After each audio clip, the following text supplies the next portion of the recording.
The old house stood hunched against the perpetually gray sky, its gingerbread trim peeling like sunburnt skin. It wasn't a school, not in the traditional sense. They called it Ginger's Academy, but everyone whispered it was more a place of whispers and shadows, tucked away in a valley where the sun seemed to fear to tread. My son, Thomas, with his mop of bright red hair, was drawn to it. He said he felt a connection, a pull he couldn't explain. I should have listened to the unease clawing at my throat. Thomas started attending in September. He was different, quieter, more introspective. He spoke of lessons unlike any ID ever heard of, learning to listen to the earth, to feel the pulse of the valley, to see the echoes of the past. He brought home drawings, not of trees or houses, but of swirling vortexes and faces with vacant eyes.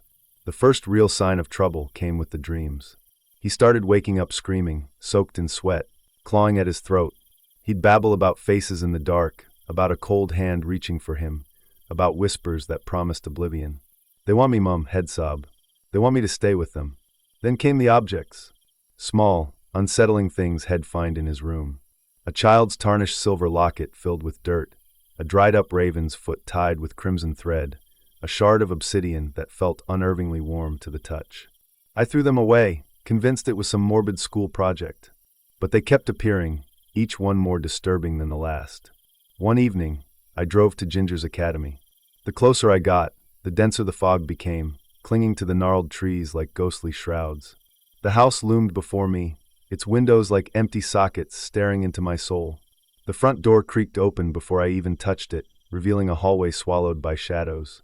"Thomas?" I called out, my voice trembling. Only silence answered.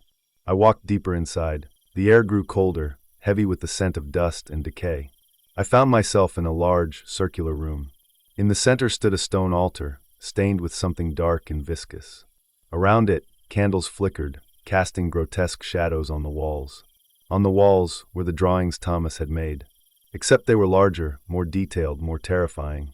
Then I heard it, a child's laughter, echoing through the house. It wasn't a joyful sound, but a hollow, mocking one. It seemed to come from everywhere and nowhere at once.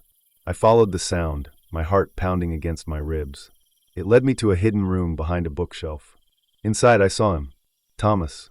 But it wasn't my Thomas. His eyes were blank, devoid of emotion. His face was pale, almost translucent.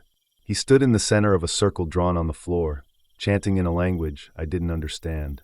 Around him, figures flickered in the shadows, children, their faces gaunt and distorted, their eyes burning with malevolent glee. I screamed his name. "Thomas, what are you doing?" He didn't react.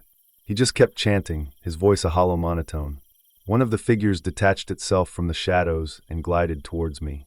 It was a little girl, no older than 7, her face a mask of pure, unadulterated evil. She reached out a skeletal hand and whispered, "He's ours now. He belongs with us." I lunged forward, grabbing Thomas and pulling him out of the circle. The chanting stopped. The figures hissed, their shadows writhing in fury. As I dragged Thomas from the room, the house seemed to come alive. Doors slammed shut, objects flew through the air, whispers clawed at my ears. We stumbled out into the fog, gasping for breath. We drove away as fast as we could, the house receding into the swirling mist. Thomas sat beside me, silent and unresponsive. Back home, he slowly began to return to himself.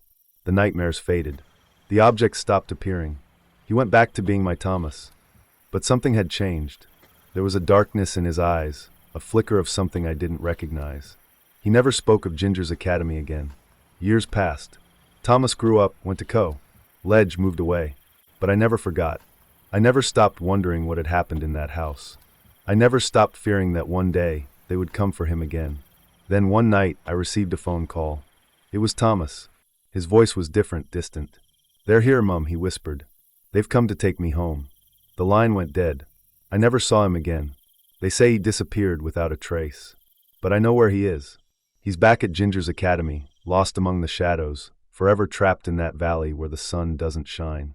And sometimes late at night, I can still hear that child's laughter, echoing in the wind, a chilling reminder of the day I lost my son. He belongs to them now, and I can't save him.